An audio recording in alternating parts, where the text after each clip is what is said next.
Hey, what's up? I'm X, and welcome back to the 4 Idiots series, where I try to teach you how to do a boss as fast as humanly possible. Today's boss is Vorkath. Let's get right into it. Vorkath is a repeatable boss after the Dragon Slayer 2 quest. He's identical to the quest version, but just takes a little bit longer, and he's a little bit stronger. To get there, make your way to Relica and talk to Torfin and have him take you to Ungale. For gear, you can either do a maxed range setup with Void and a Salve, or Masori if you've got it, or a maxed melee setup with a Salve, or Bandos if you've got it. If you're meleeing, your Salve only has to be enchanted, but if you're ranging, you do have to have it imbued. The Salve is better than the Slayer Helm and they do not stack, so make sure that you only bring the Salve if you're on task. A Fang or a Dragon Hunter Lance is great for melee, and a Dragon Crossbow or Dragon Hunter Crossbow is excellent for range. You're going to want an Anti-Venom, also bring an extended Super Anti-Fire. You can bring a regular Anti-Fire, but it's going to be less effective. Ranging or Combat Potion, and some Prayer Potions and Crumble Undead spell on the standard spellbook. To start the fight, simply wake up Vorkath. Vorkath will proceed to do 6 auto attacks and then a special attack that will alternate between 2 special attacks. Those auto attacks are a magic attack, which looks like a gigantic blue blob, a ranged attack, which looks like a spiky little ball, a regular Dragonfire attack, a Venom Dragonfire attack, which is green, a pink Dragonfire attack, which will deactivate all of your prayers, and a Fireball, which you must move 2 tiles out of the way of. It's also worth mentioning that you might get meleeed if you're standing next to him. He has 2 special attacks. One, this gigantic white fire where he will freeze you in place and summon a zombie spawn somewhere on the map.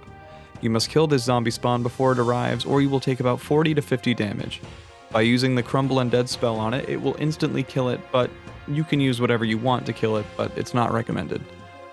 If your melee armor is causing you to have minus 64 magic bonus, you will splash on the spawn, so make sure that you bring a staff to offset this. A Staff of the Dead, Staff of Light, and Slayer Staff all do autocast Crumble Undead, so you would simply have to equip the staff and click the spawn. His last special attack is his Venom phase, which is his scariest attack that he does. He will cover the area in acid splats, and if you walk over them, not only will you be damaged, but you will heal him. The easiest way to navigate this attack is just to find a long straightaway with no acid and just walk. Do not run. You can even go back and forth if you would like to. Just wait until the attack is over. Vorkath will also receive reduced damage during this phase. If you choose to attack him, I will show you how to do that in just 1 second.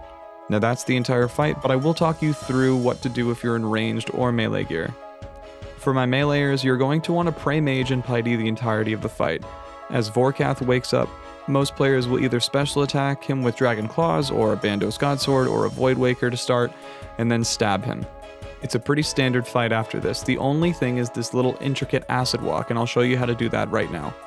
As soon as Vorkath shoots his acid, I try to move away and find an empty area where I have 3 tiles back to walk from.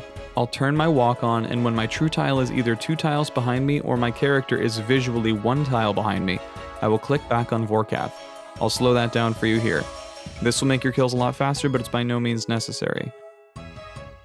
I'd recommend trying this out, and if you start to take damage, just stop and try it again later. For my rangers, your fight will be almost identical except for you will stand further away and pray range and rigor or eagle eye.